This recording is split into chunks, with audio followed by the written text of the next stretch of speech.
እሺ ሃይ እንዴት ናችሁ? ሰላም ናችሁ? ዌልካም ባክ አጌን 12ኛ ክፍልን ኦልሞስት ወደ ማጠናቀቅ እየመጣን ነው። the last topic of grade 12 which is time value of money ይላል አይደለ? In our previous section we have discussed more about basic terms or terminologies in mathematics, especially mathematical terms in business. You have seen, I think, like you have seen ratio, you have seen proportion, you have seen rate, you have seen markup.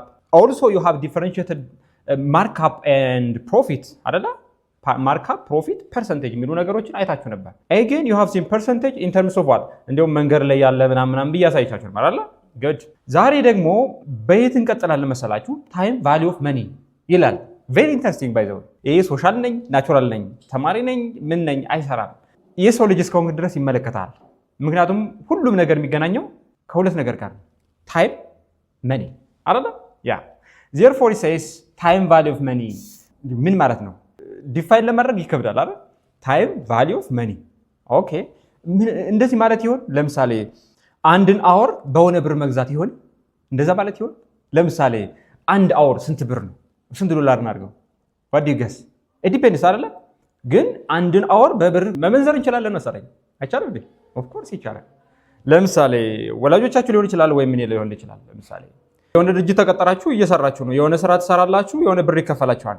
ስራ መስራት ግን ኢንተርቫል ጋፕ አላት አይደለ? ከዚህን እስከዚህ ለምሳሌ ከ2 ተኩል እስከ 11 ተኩል ከሆነ ከ2 ተኩል እስከ 11 ተኩል በአመት ይህን ያክል ቀን ትሰራልኛለህ ተስማማ አይደለ?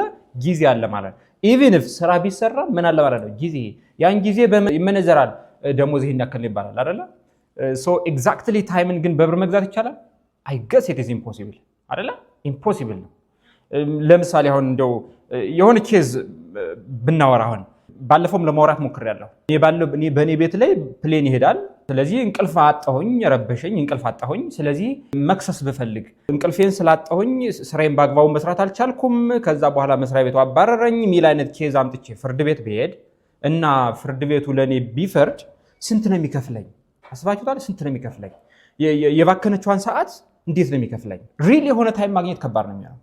therefore አሁን እዚህ ጋር ታይም ቫልዩ ኦፍ መኒን በገባን መልኩ እንሄዳለን። በምንችለው መጠን በምንችለው ማለት ኮመን አይሆንም። ለምሳሌ ታይምን ፎር ሜዲሲን ላይ ላለ ሰው ታይምን ምንድነው ፕሌን ውስጥ ለሚሰራ ሰው ታይምን ባንክ ውስጥ ለሚሰራ ሰው እኩል ቫልዩ መስጠት ይከብዳል አይደለ?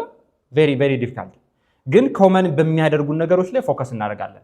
but here time value of money ላይ የሚያስፈልጉን ቤዚክ ተርሚኖሎጂዎች አሉ። ቤዚክ የመጀመሪያው ማስቀምጠው ብር ይኖራል አይደል? ፕሪንሲፓል ይኖረኛል። ፕሪንሲፓል ይባላል። መጀመሪያ የምታስቀምጡት ብር ፕሪንሲፓል መጀመሪያ የምታስቀምጡት። ለምሳሌ ባንክ ማስቀምጥ ከሆነ ፕሪንሲፓል ይባላል አይደል? ምን ይኖረዋል? ሬት ይኖረዋል አይደል?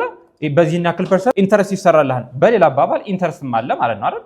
ኢንተረስት አለኝ ማለት ነው። ኢንተረስት ከዛስ በምን ያህል ጊዜ ዱሬሽን ደግሞ ያስፈልገዋል። አካውንታችሁ ቤዝድ ኦን ፊክስድ ሊሆን ይችላል ላይሆን ይችላል።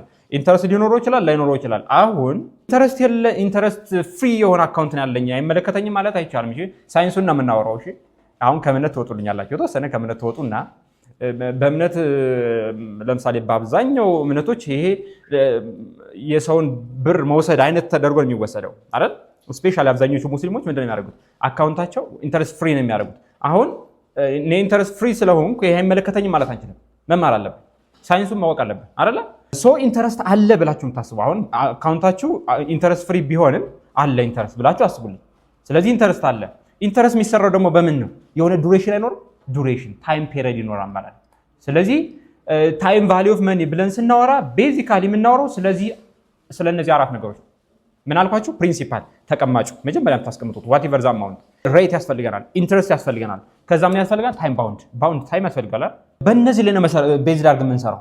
አሁን በኬዝ ነው የምጀምረው፣ ዴፊኒሽን ሳይሆን በኬዝ። ከዛ ዴፊኒሽኑ አይጠፋችሁም፣ በራሳችሁ በሚገባችሁ ቋንቋ መግለጽ ትችላላችሁ።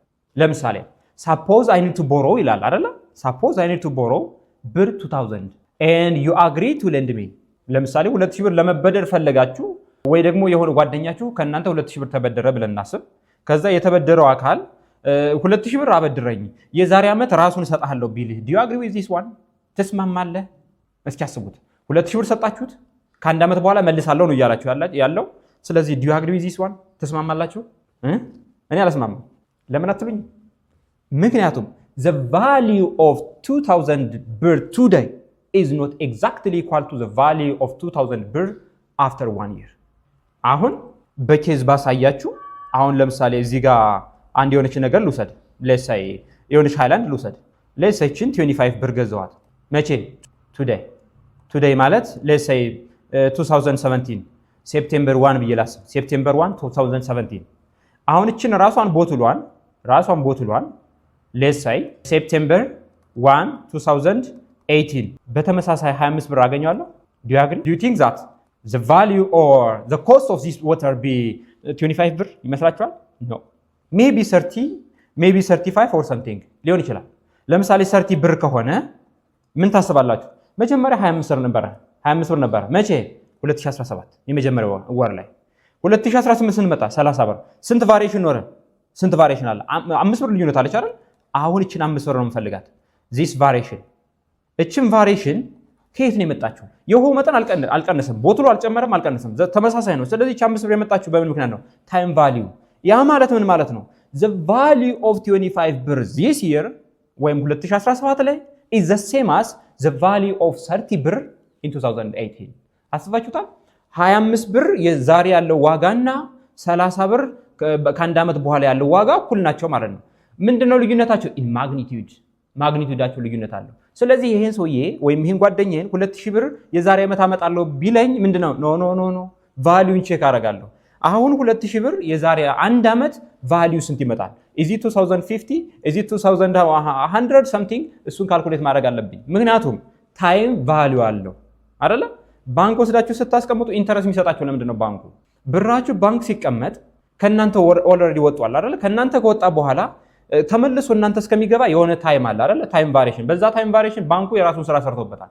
ስለዚህ I need to have a value of that time ባይመጥነው ግን ምን ፈልጋለሁ ኦኬ እናንተ ባንክ ስለተቀመጠ ከዚህ እስከዚህ ስለተቀመጠ እናንተ ስለተጠቀማችሁበት እኔ ፈልጋለሁ ፔባክ ፈልጋለሁ ትላላችሁ አይደለ ታይም ቫልዩ ኦፍ ማኒ ማለት ነው ስለዚህ አሁን ይሄን ሳወራችሁ ዴፊኒሽን ኦፍ ታይም ቫልዩ ኦፍ ማኒ ግልጽ ነው የሚሆነው አይደል ታይም ቫልዩ ኦፍ ማኒ የሆነን ታይም በመኒ ኮምፖንሴት ለማድረግ መሞከር ማለት ነው ቬሪ ጉድ ስለዚህ አሁን ባንክ አስቀመጣችሁ ብር የሆነ ኢንተረስት የናንተ ያልሆነ ግን በጊዜ ምክንያት በታይም ምክንያት የተሰጣችሁ ብር አለች እሷ ምን ትባላለች መሰላችሁ ኢንተረስት ትባላለች አይታችኋል እዚህ ጋር it is said to be interest ብለን እንጠራታለን አሁን ትርፍ ምንድነው what we call interest ብለን ስናወራ የኛ ብር አይደለም ሳይሆን የኔ ብር እዛ ስለተቀመጠ ያችን ታይም ኮምፖንሴት የሚያደርግልኝ ነው ብዬ ነው የማስበው እሱ ኢንተረስት ነው ምን አይነት ስንት አይነት ኢንተረስት አለኝ ብላችሁ ካሰባችሁ በእኛ ሌቭል አሁን ብዙ አይነት ኢንተረስት ሊሆን ይችላል በእኛ ሌቭል ግን እንምጣ በእኛ ሌቭል ስላችሁ በግሬድ ቲዮሪ ሌቭል ሁለት አይነት ኢንተረስቶችን ላሳያችሁ አንደኛው ሲምፕል ኢንተረስት ይባላል ሁለተኛው ደግሞ ኮምፓውንድ ኢንተረስት ይባላል ምንድነው ልዩነታቸው we will see in detail አንድ ባንድ እናያቸዋለን